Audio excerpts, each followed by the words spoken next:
أعوذ بالله من الشيطان الرجيم. بسم الله الرحمن الرحيم.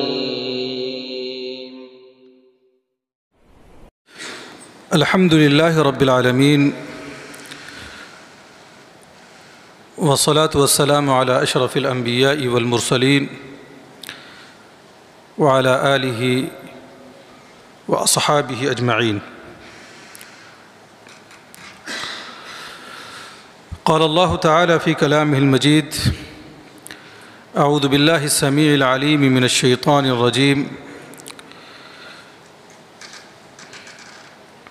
إنما المؤمنون إخوة فأصلحوا بين أخويكم واتقوا الله لعلكم ترحمون.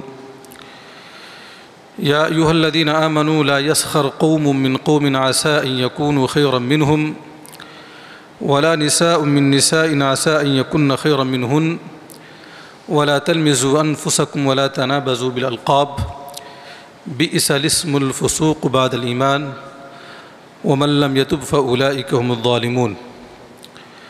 يا أيها الذين آمنوا اجتنبوا كثيرا من الظن إن بعض الظن إثم ولا تجسسوا ولا يغتب بعضكم بعضا أيحب أحدكم أن يأكل لحم أخيه ميتا فكرهتموه واتقوا الله إن الله تواب رحيم.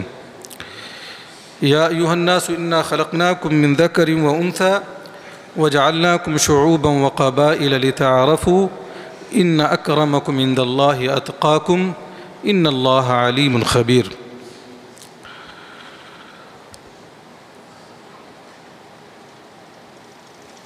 معزز حاضرین مجلس،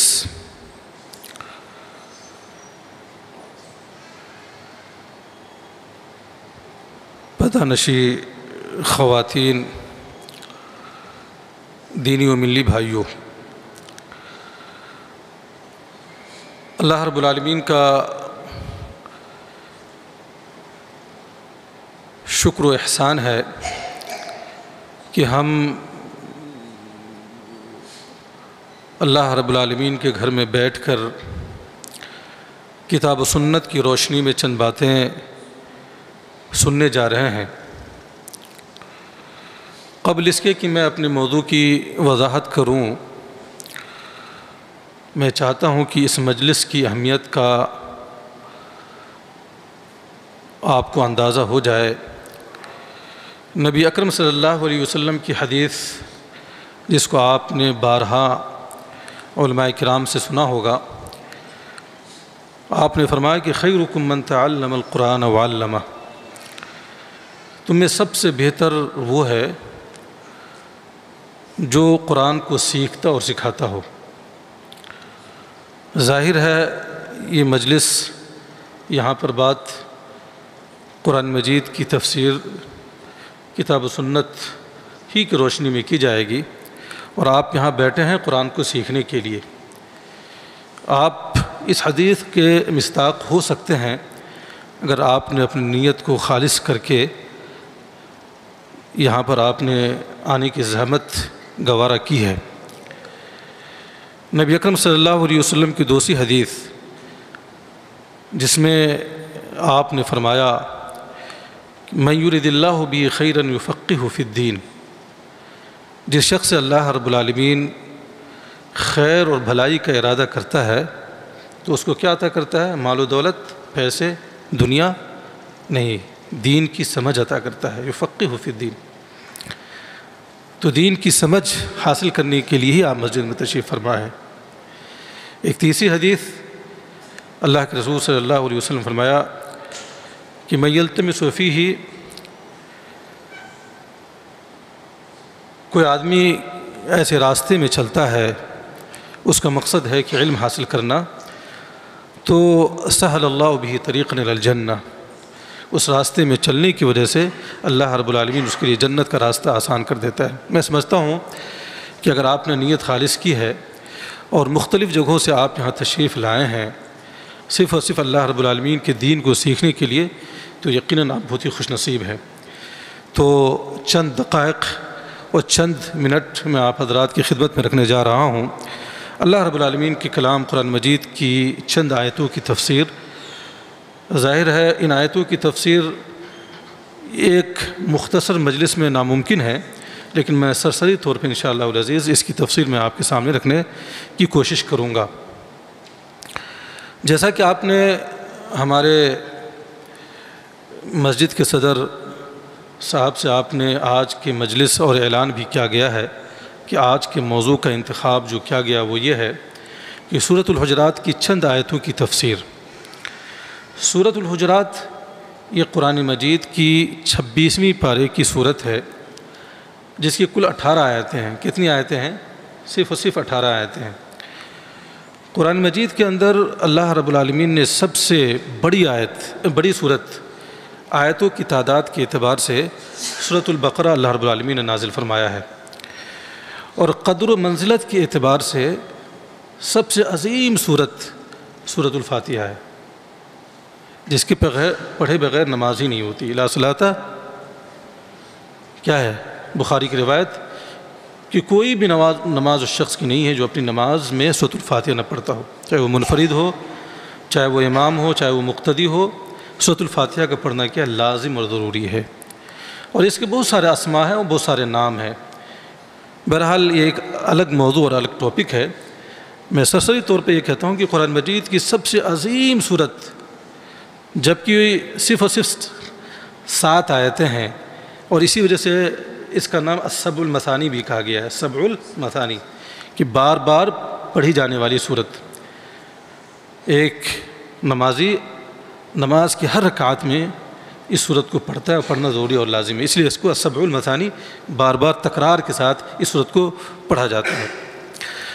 تو یہ سورۃ الفاتحہ ہے۔ میرے کہنے کا اصل مطلب یہ ہے کہ اللہ رب العالمین نے سورۃ الحجرات کے اندر کتنی کل 18 آیتیں نازل فرمائی، اور یہ آیتیں بہت ہی عظیم آیتیں ہیں۔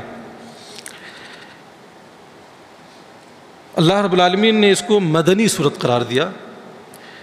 نبی اکرم صلی اللہ علیہ وسلم کی ہجرت کے بعد جو صورت نازل ہوئی، چاہے وہ مدینہ یا مدینہ کے اطراف میں یا باہر کیوں نہ ہو، اس صورت کو کیا ہے؟ مدنی صورت کہتے ہیں۔ ہجرت کے بعد جو تو وہ مدنی صورت ہے۔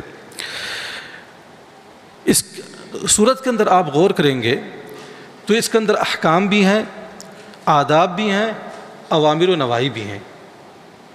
چھوٹی صورت ہونے کے باوجود اللہ رب العالمین اس کے اندر احکام شریعت بھی نازل فرمایا، آداب زندگی ہمیں کیسے گزارنا ہے، اخلاق اور آداب، اور اسی طرح سے کچھ چیزیں ایسی ہیں جو اللہ رب العالمین نے حکم کے طور پہ ہمیں بندوں کو مخاطب کیا ہے، اور اس کے اندر کچھ چیزیں ایسی ہیں جن سے اللہ رب العالمین نے کیا ہے؟ منع فرمایا ہے۔ کوئی سماج اور معاشرہ اس وقت تک اچھا نہیں ہو سکتا جب تک کہ اس سماج اور معاشرے کے لوگ اچھے اخلاق، اچھے عادات اور آداب اسلامیہ سے مزین نہ ہو۔ آج بہت افسوس کے ساتھ کہنا پڑتا ہے کہ ہمارے سماج اور معاشرے کے اندر ڈھیر ساری برائیاں ہیں، اور یہ جو آیتیں میں نے آپ کے سامنے پڑھی ہیں، ابھی میں اس کی تفسیر کروں گا۔ ان آیتوں کو جب آپ سنیں گے تو تقریباً ساری برائیاں ہمارے اندر بہت ہی زیادہ پائی جاتی ہیں۔ معاشرے کے اندر الفت و محبت، بھائی چارگی، ایک دوسرے کے ساتھ کیسے ہم زندگی گزاریں، یہ ساری کی ساری چیزیں آپ کتاب و سنت کی روشنی میں، قرآن و حدیث کی روشنی میں، اور نبی اکرم صلی اللہ علیہ وسلم کی سیرت کی روشنی میں ساری چیزیں آپ حاصل کر سکتے ہیں، اور آپ اپنی زندگی کو اور اپنے معاشرے کو اور سماج کو بہت ہی اچھا بنا سکتے ہیں۔ اللہ رب العالمین نے فرمایا کہ انما المؤمنون اخوہ۔ مومنین کون ہیں؟ جو لا الہ الا اللہ محمد رسول اللہ کا اقرار کرتے ہیں اور اس کے تقاضے کو پورا کرتے ہیں۔ صرف اقرار کرنا ہی کافی نہیں ہے، بلکہ اس کے تقاضے کو بھی پورا کرنا ہے۔ لا الہ الا اللہ محمد رسول اللہ پڑھ لینے کے بعد ہم سے کیا چیزیں مطلوب ہیں، ہم ان چیزوں کو پوری کرتے ہیں تو ہم مومنین ہیں، مسلمان ہیں۔ تو اللہ رب العالمین نے مومنوں کو خطاب کیا ہے اور فرمایا کہ انما المؤمنون اخوہ۔ دنیا کے اندر سارے کے سارے مومنین، سارے کے سارے مسلمان، چاہے وہ کسی رنگ کے ہو، کسی نسل کے ہو، کوئی بھی زبان بولتے ہوں، یہ سارے کے سارے کیا بھائی ہیں۔ اور نبی اکرم صلی اللہ علیہ وسلم کی حدیث کے مطابق جسد واحد کہا گیا، ایک جسم کی طرح ہوتے ہیں مومن۔ آپ حیدرآباد کے ہیں، کوئی بہار کا ہے، کوئی دوسرے کسی ملک کا، کالا ہے، گوڑا ہے، کوئی فرق نہیں پڑتا، اگر وہ لا الہ الا اللہ محمد رسول اللہ کا اقرار کرنے والا ہے تو وہ ہمارا بھائی ہے۔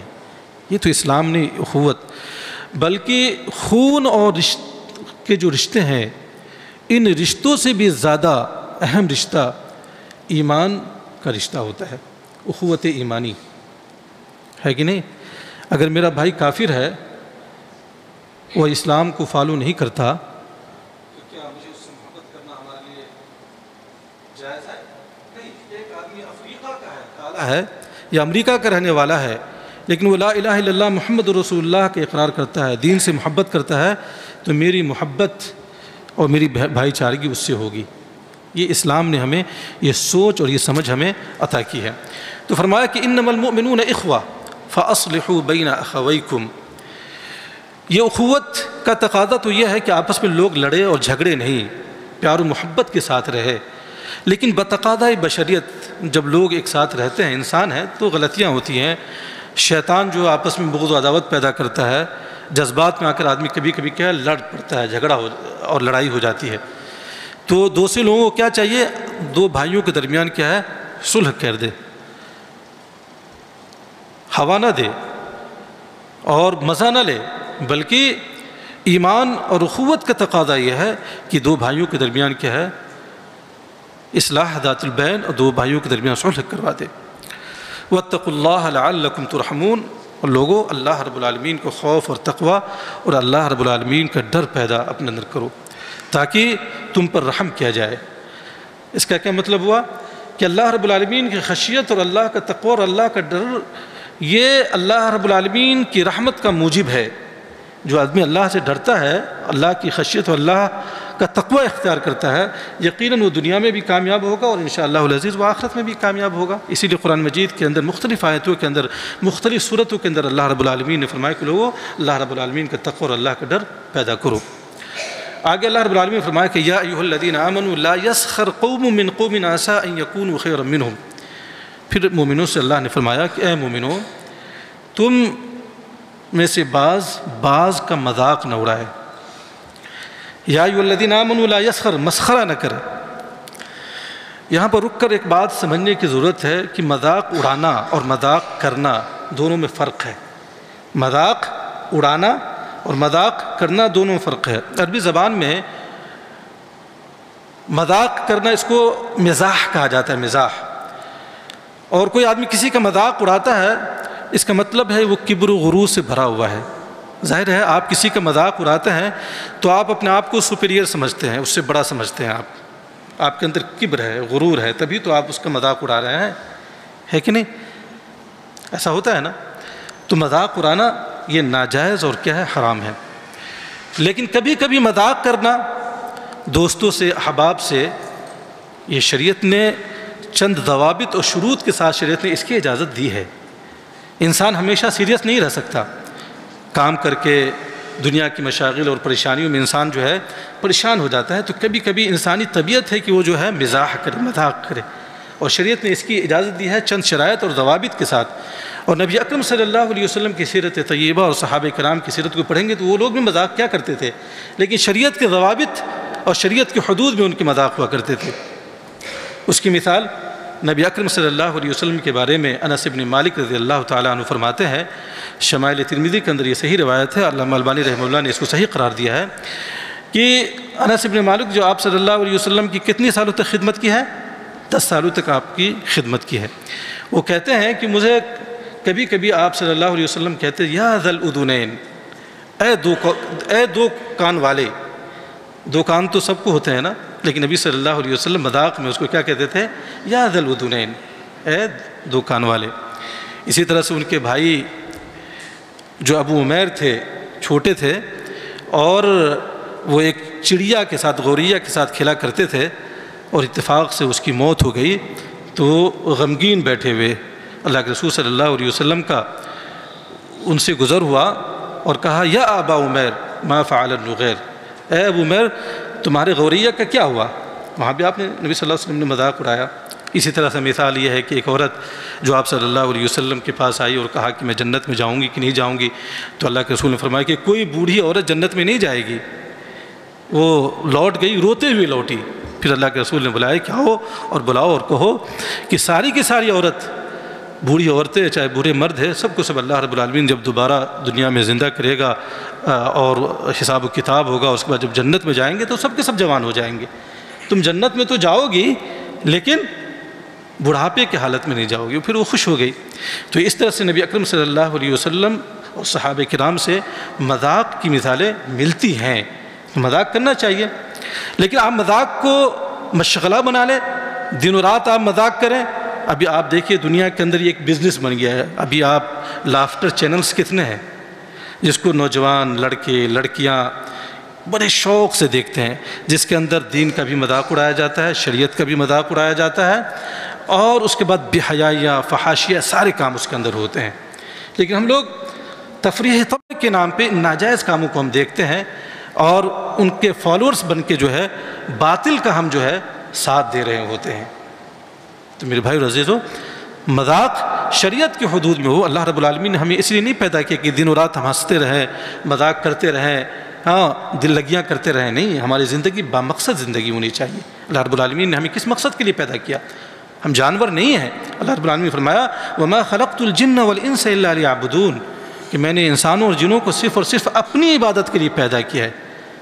الذی خلق الموت والحیات لیبلوکم ایکم احسن عملا، جس نے موت اور زندگی کو اس لیے پیدا کیا تاکہ تمہیں آزمائے کہ تم میں سے کون بہتر کام کرتا ہے۔ یہ تو دنیا دارالعمل ہے۔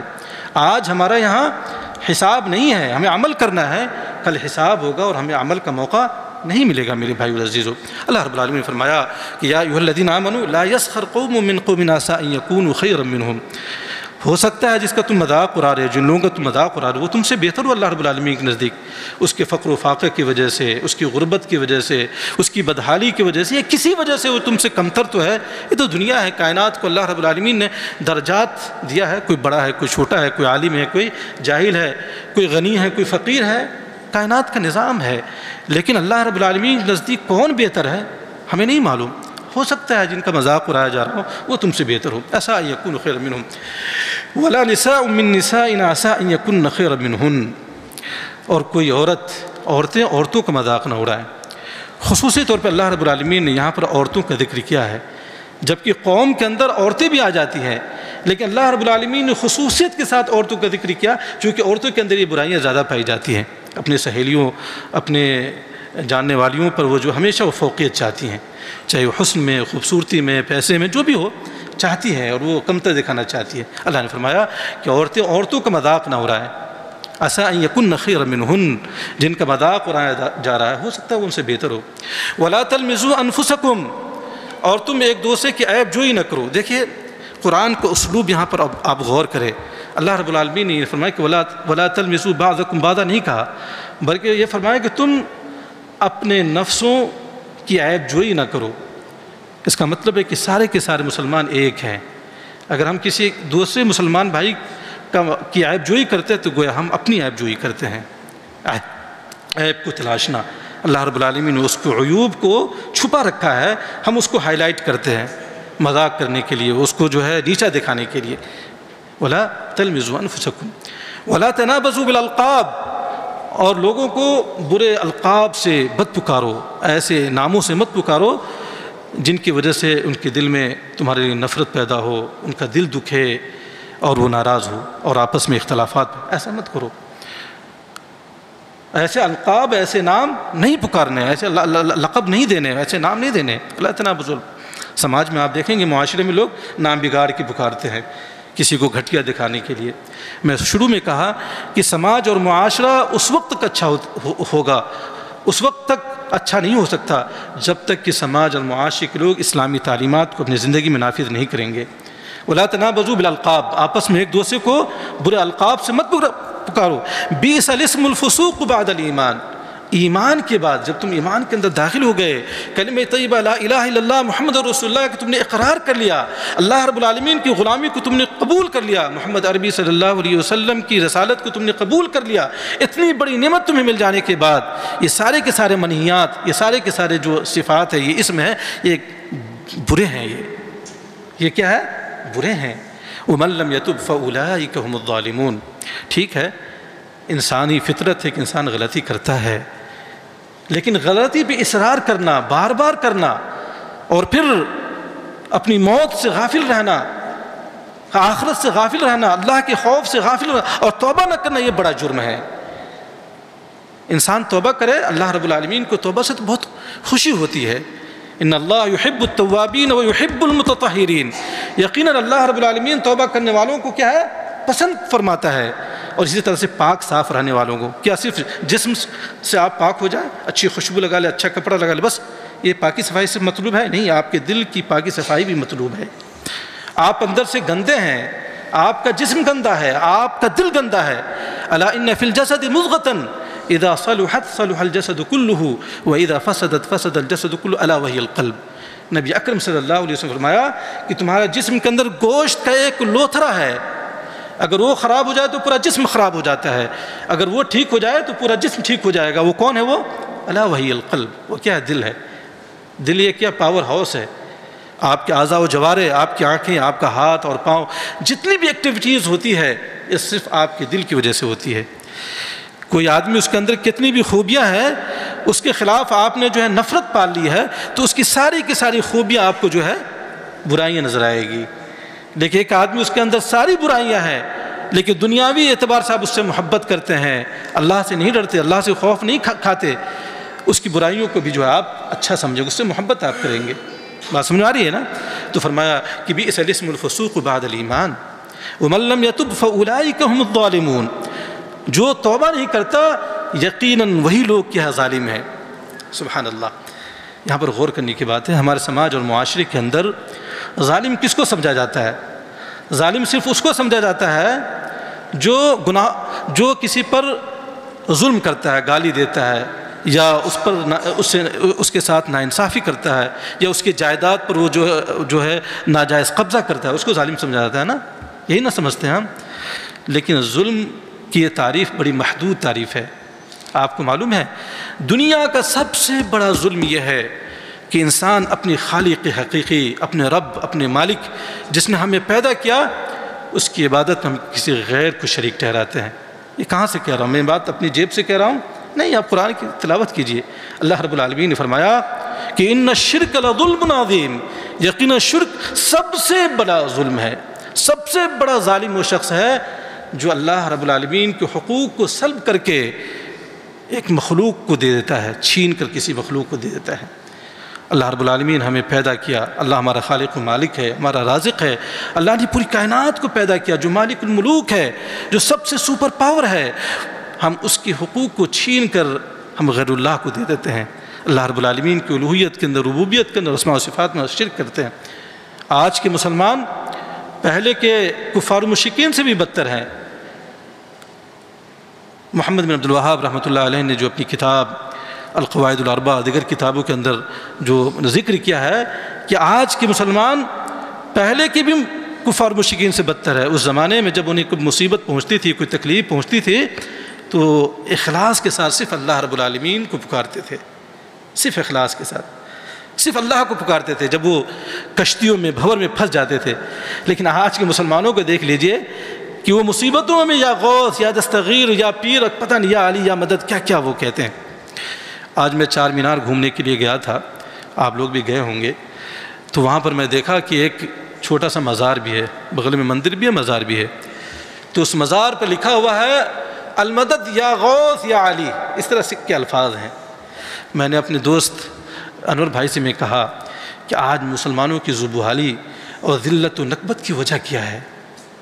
یہ اللہ رب العالمین نے تو فرمایا کہ وَأَنْتُمُ الْأَعْلَوْنَ إِن كُنتُم مُؤْمِنِينَ، کہ تم ہی جو ہے بلند رہو گے، سر بلند رہو گے اگر تم مومنین بن کر رہو گے دنیا میں۔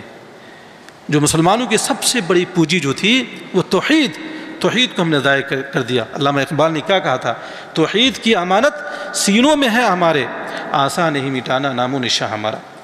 آج ہم پوری دنیا کے اندر اتنی بڑی تعداد ہونے کی وجہ کے باوجود، مال و دولت کا ریل پیل ہے، ساری چیزیں ہمارے پاس ہے، لیکن اس کے باوجود اغیار ہم پر مسلط ہو گئے۔ وجہ کیا ہے؟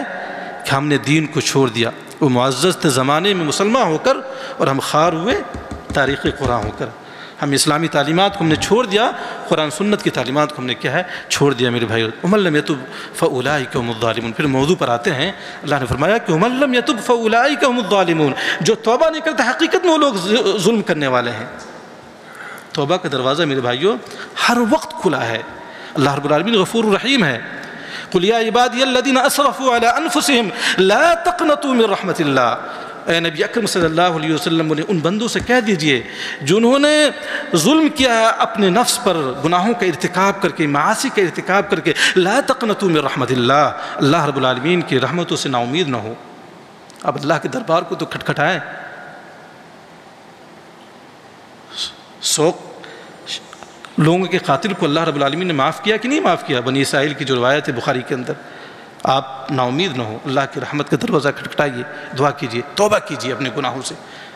تو فرمائے کہ من لم یتب فاولئک هم الظالمون، جو لوگ توبہ نہیں کرتے حقیقت میں وہ لوگ کیا ہے اپنے نفس پہ ظلم کر رہے ہیں، دنیا میں بھی ظلم کر رہے ہیں، اور ظاہر ہے کہ آخرت میں اپنے گناہوں کی وجہ سے جو ہے نعوذ باللہ ثم نعوذ باللہ وہ جہنم رسید کیے جائیں گے۔ اللہ ہمیں جو ہے جہنم کی آگ سے بچائے۔ آگے اللہ رب العالمین نے فرمایا کہ یا ایھا الذین آمنوا اجتنبوا کثیرا من الظن، کیا مومنو بہت گمانیوں بدگمانیوں سے بچو، ان بعض الظن اثم، بعض بدگمانیاں کیا گناہ ہیں۔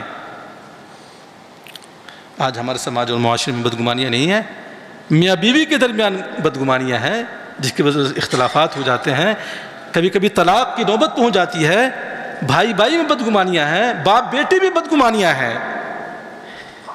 آپ نے کسی سے کوئی چیز طلب کی، آپ اس شخص نے کہا کہ میں اس چیز کو پورا نہیں کر سکتا، آپ بدگمانیاں کے شکار ہو گئے۔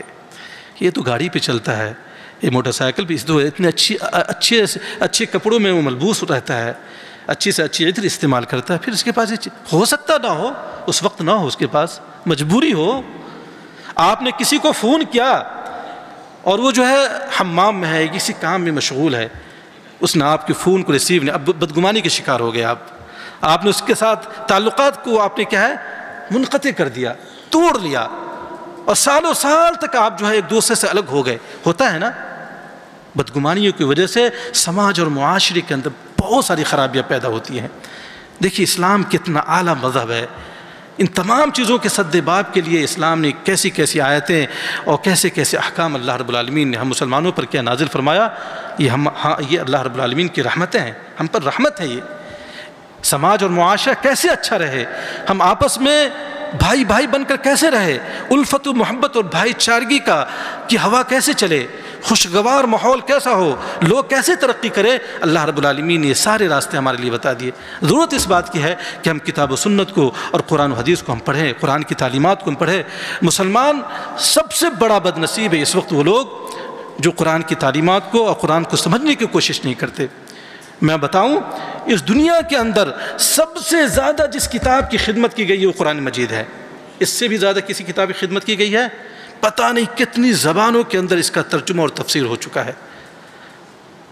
اور الحمدللہ ثم الحمدللہ مملکت سعودی عربیہ کی خدمات میں سے سب سے بڑی جو خدمت ہے، یا بڑی خدمات میں سے ایک بڑی خدمت یہ ہے کہ مجمع الملک فہد لطباعت المصحف الشریف جو ہے، جہاں سے مختلف زبانوں میں خادم الحرمین شریفین کی طرف سے جو ہے پوری دنیا کے اندر عادی مصحف عام یہ نسخے اور تفاسیر اور ترجمے بھیجے جاتے ہیں۔ ہندی میں پڑھیے، تیلگو میں پڑھیے، انگلش میں پڑھیے، اردو میں۔ اب کیا عذر رہ گیا آپ کو؟ آپ کے پاس کوئی عذر، کوئی ایکسکیوز نہیں ہے، آپ کے پاس کوئی لنترانی نہیں چلے گی۔ اللہ رب العالمین کی کتاب آپ کے سامنے ہے۔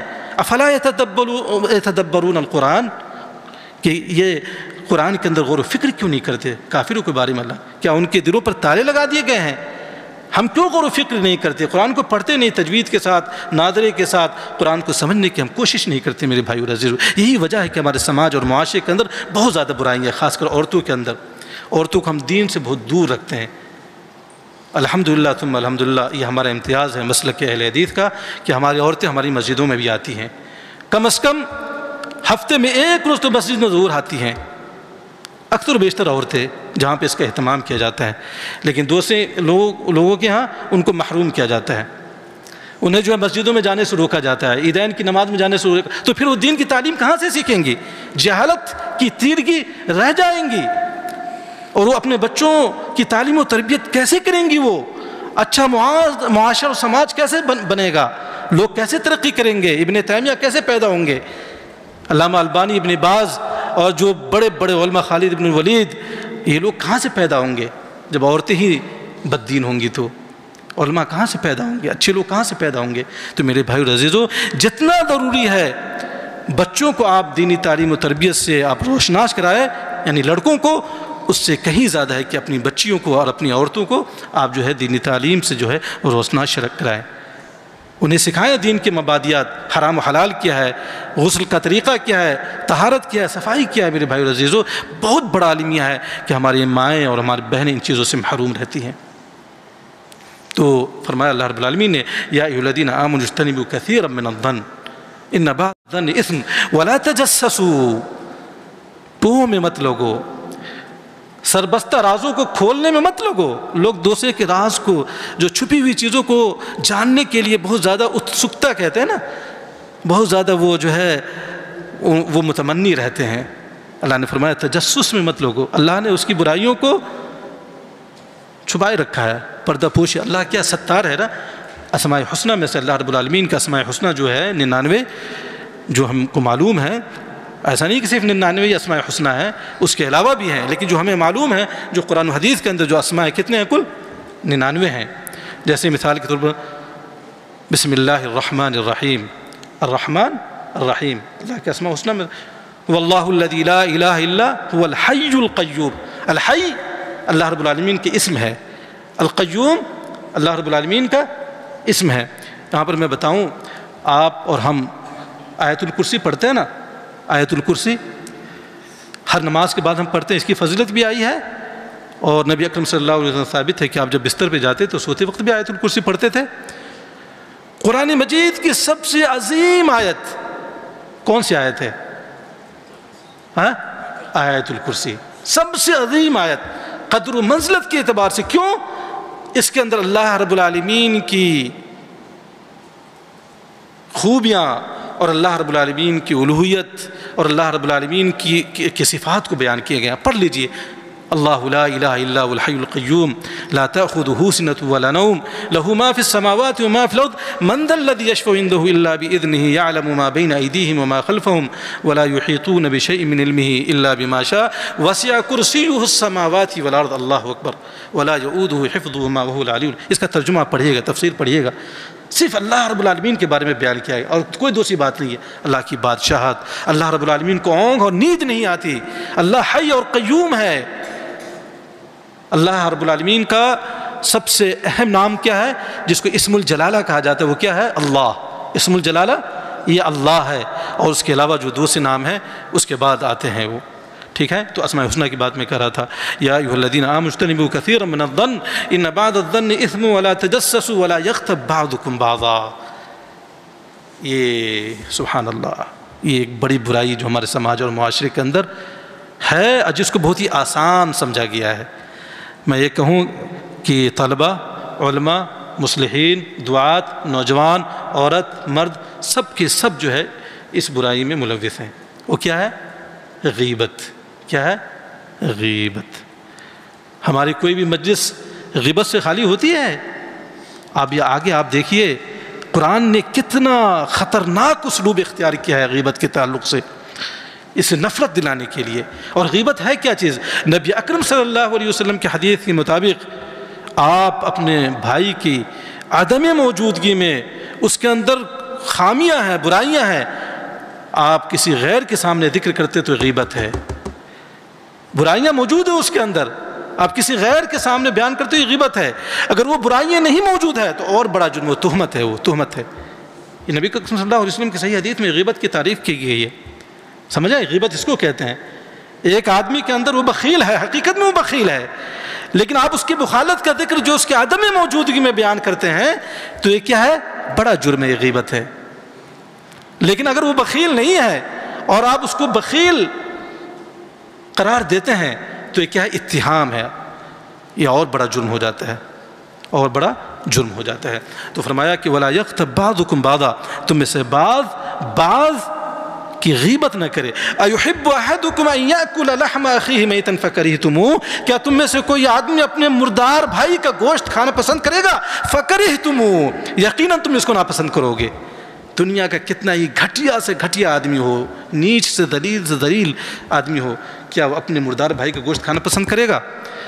غیبت کرنے والا آدمی گویا کہ اپنے مردار بھائی کے گوشت کو نوچ کر کھاتا ہے، نعوذ باللہ۔ لیکن یہ چیز بہت ہی عام ہے۔ فَكَرِهْتُمُوا وَاتَّقُوا اللَّهَ، پھر اللہ رب العالمین یہاں کہتا ہے اللہ سے ڈرو، اللہ کا خوف اختیار کرو۔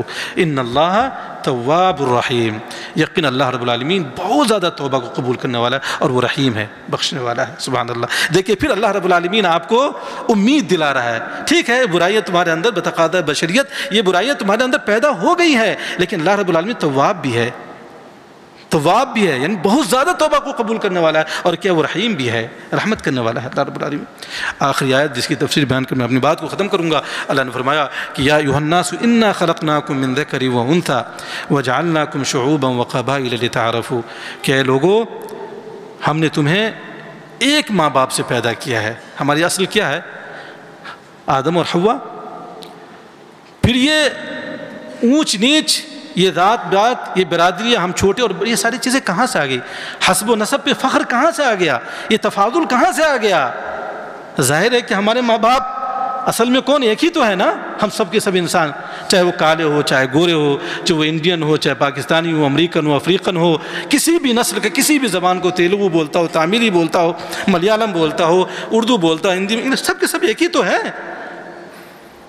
یا ایھا الناس انا خلقناکم من ذکر وانثی وَجَعَلْنَاكُمْ شُعُوبًا وَقَبَائِلَ لِتَعَارَفُوا، اور ہم نے تمہیں خاندان اور قبائل میں جو بانٹ دیا ہے، اس کا مقصد کیا ہے؟ لِتَعَارَفُوا، تاکہ آپس میں ایک دوسرے کو تم کیا پہچان، لِتَفَاخَرُوا نہیں ہے، اللہ نے نہیں کہا کہ تم تاکہ ایک دوسرے پر تم فخر کرو کہ میں خان ہوں، میں پٹھان ہوں، میں جو انصاری ہوں، شیخ ہوں، کیا سب جو لوگ ذات برادریاں بنا لیا لوگوں نے۔ عربوں کے ہاں قبائل تو ہیں، عربوں کے ہاں قبائل، یہ انزی ہے، یہ شمری ہے، اور یہ فلاں ہیں فلاں ہیں، اور ان کے یہ ساری چیزیں محفوظ ہیں، 200 300 400 سال تک ان کے جو بڑے بڑے لوگ ہوتے ہیں وہ بیان کرتے ہیں۔ لیکن کیا ہمارے ہاں 100 سال 2 سال کے بعد پتہ نہیں ہمارے آبا و اجداد کیا تھے، کافر تھے کیا تھے، واللہ عالم۔ 100 سال کے بعد ہمیں نہیں معلوم ہوتا، ہمارے بچوں کو ہی نہیں معلوم ہوتا ہے کہ ہمارے پردادے کا نام کیا ہے، معلوم ہوتا ہے؟ بہت کم لوگوں کو معلوم ہوتا ہے۔ میں سعودی عرب میں اپنے آفس سے نکلا، ایک بچہ کھیل رہا تھا، میں نے اس سے پوچھا تمہارا نام کیا ہے؟ تو وہ اپنا بھی نام بتایا، اپنے باپ کا بھی نام بتایا، اور وہ جو ہے اپنے پردادے کے نام، اس سے پہلے کا بھی نام بتایا۔ مجھے بہت تعجب ہوا، میں نے اس کو فیس بک پہ شیئر کیا تھا اپنے اس پہ ٹائم لائن پہ کہ دیکھو ہمارے یہاں ان میں کتنا فرق ہے، اور بتایا وہ بہت اچھے انداز میں۔ تو ان کے یہاں قبائل کے، بہرحال چاہے وہ ہوں یا ہم ہوں، بحیثیت انسان سب کے سب برابر ہیں۔ یہ تفاخر، یہ کبر و غرور، یہ گھمنڈی، یہ حسب و نسب پہ فخر کرنا، یہ جاہلیت کی چیزیں ہیں۔ نبی اکرم صلی اللہ علیہ وسلم نے پاؤں تلے ان چیزوں کو روک دیا ہے میرے بھائیو اور عزیزو۔ اگر آپ واقعی میں امام الانبیاء سید المرسلین پیارے نبی صلی اللہ علیہ وسلم کی امتی ہیں تو ان جاہلیت کی چیزوں کو چھوڑ دیں۔ ان اکرمکم عند اللہ اتقاکم، تم میں سب سے بہتر وہ ہے، باعزت وہ ہے اللہ رب العالمین کے نزدیک جو اللہ سے زیادہ ڈرتا ہو، وہ زیادہ متقی اور پرہیزگار ہو۔ یہ نہیں کہا تم میں سب سے بہتر ہو جس پہ بڑا مالدار ہو، بڑے خاندان کا ہو، پیسے والا ہو، کالا ہو یا گورا ہو، کہا نہیں کہا۔ یہ اسلام ہے میرے بھائی اور عزیزو، اسلام کے اندر جو مساوات ہے واللہ العظیم اس سے بڑا درس کسی بھی مذہب کے اندر نہیں دیا گیا۔ یہی وجہ ہے کہ چھوٹی ذات اور چھوٹی برادری کے لوگ دنیا کے اندر آپ دیکھیں گے جو دبے کچے لوگ ہیں، سب سے زیادہ جو اسلام کے اندر آتے ہیں اور اسلام کو قبول کرتے ہیں اسی مساوات کو دیکھ کر۔ اور ہم لوگ عدم مساوات کی دعوت دیتے ہیں اپنے عمل سے، ذات پات برادری اور خاندان کی بنیاد پہ لڑتے ہیں اور جھگڑتے ہیں اور رشتے کرتے ہیں، اپنی بچیوں کو جو ہے مشرکوں کو دے دیتے ہیں محض اس بنیاد پر کہ یہ میرے خاندان کا ہے، میری برادری کا ہے۔ اور ایک موحد آدمی ہے اور اگر اس کی برادری آپ کی برادری سے نہیں ملتا ہے یا آپ اپنے آپ کو سپیریئر سمجھتے ہیں تو اس کو دینا آپ گوارا نہیں کہ اس کو آپ جہنم میں ڈال دیں۔ کرتے ہیں نا ایسا؟ یہ سماج ہمارے معاشرے میں ہے نہیں، جبکہ ہونا یہ چاہیے کہ غریب آدمی ہو، ایک مسکین آدمی ہو کسی بھی برادری کے، لیکن وہ عالم ہے، وہ متقی ہے، وہ پرہیزگار ہے، یا عالم نہیں عام آدمی ہے، اچھا آدمی ہے، وہ اللہ رب العالمین ہو سکتا ہے بعد میں جا کے اس کو مال و دولت دے دے۔ ان یکونوا فقراء یغنیہم اللہ من فضلہ، یہ شادی کی برکت اللہ رب العالمین نے قرآن میں فرمایا کہ اللہ رب العالمین اپنے فضل سے اس کو کیا ہے غنی بنا دے گا، مالدار بنا دے گا۔ لیکن ایک آدمی جو مشرک ہے، نالائق ہے، کمینہ ہے، اور وہ اس کے اچھا ہونے کی امید آپ کہاں سے کر سکتے ہیں میرے بھائی عزیزو؟ ابھی ایک واقعہ میں کل ایک عالم دین سے سن رہا تھا کہ ایک عالم اہل حدیث تھے، یعنی وہ محدث تھے، تو ان کے زمانے میں فرقے خوارج، اسلام کے اندر جو سب سے پہلا فرقہ رونما ہوا کیا ہے؟ خوارج کا فرقہ، جو حضرت علی رضی اللہ تعالیٰ عنہ کے خلاف جو نکلا، تو اس فرقہ سے وہ تعلق رکھتے تھے، لیکن اچھی تھی، وہ مالدار تھی، پیسے والی اچھی تھی، اس کا ایک مقام تھا۔ تو ان کے دل میں یہ آیا کہ میں جو ہے ان سے شادی کر لوں گا، اور شادی کرنے کے بعد جو ہے جی یہ راہ راست پہ آ جائے گی، اعتدال پہ آ جائے گی، اور یہ بھی جو ہے کہ اہل الحدیث یا کتاب و سنت کی پاسدار بن جائے گی۔ بعد میں جب انہوں نے شادی کی، اس کے صحبت کو اس کا اثر ہوا، اور وہ بھی جو خوارج میں سے ہو گئے، پڑھے لکھے عالم۔ تو یہ کہنا کہ میں اپنی بیٹی کو جو ہے عالمہ بنا لیا ہے، میں نے اپنی بیٹی کو کتاب و سنت کی ہم نے تعلیم دی ہے، پڑھا لی ہے، کسی مشرک سے شادی کر دو، مشرک کو ٹھیک کر، ایسا ہوتا ہے؟ عورتیں تو صنف نازک ہیں، اپنے شوہر کے تابع ہوتی ہیں، کیا گارنٹی ہے کہ وہ بھی مشرکہ بن جائے؟ ہوتا ہے، یہ مشاہدے کی چیز ہے، ایسا ہو رہا ہے۔ تو میرے بھائی عزیزو، حسب و نسب، ذات پات، برادری و خاندان، یہ کوئی چیز نہیں ہے۔ ان اکرمکم عند اللہ اتقاکم ان اللہ علیم خبیر، یقین اللہ رب العالمین جانتا ہے اور باخبر ہے۔ ان چند آیتوں کی تفسیر میں نے بہت ہی اختصار کے ساتھ اور سرسری طریقے سے میں نے آپ کے سامنے رکھی ہے۔ میں امید کرتا ہوں کہ آپ لوگ جو ہے اس سے مستفید ہوئے ہوں گے، اور میں خود مستفید ہوا ہوں، اور میں آپ تمام حضرات کا شکریہ ادا کرتا ہوں، خصوصاً مسجد کے جو ذمہ داران ہیں جنہوں نے مجھے یہ چند باتیں کتاب و سنت کی روشنی میں آپ حضرات کی خدمت میں رکھنے کا موقع عنایت فرمایا، اور یہ مسجد انہوں نے سجائی ہے۔ اللہ رب العالمین سے دعا ہے کہ اللہ تعالی ہمیں کتاب و سنت کا شیدائی بنا دے۔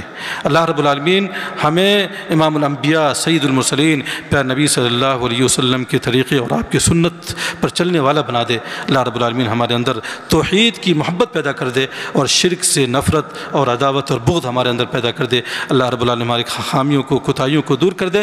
اللہ رب العالمین ہماری زندگی کے اندر انقلاب پیدا کر دے، اور دنیا کے اندر جو وبا پھیلی ہوئی ہے کورونا، اللہ رب العالمین ہمیں اس کورونا سے ہمیں نجات دلا دے۔ جب تک ہمیں اللہ رب العالمین زندہ رکھے، ایمان پر زندہ رکھے، اور جب ہمارا خاتمہ ہو تو ایمان پر ہو۔ آمین۔ وآخر دعوانا الحمدللہ رب العالمین، والسلام علیکم ورحمۃ اللہ وبرکاتہ۔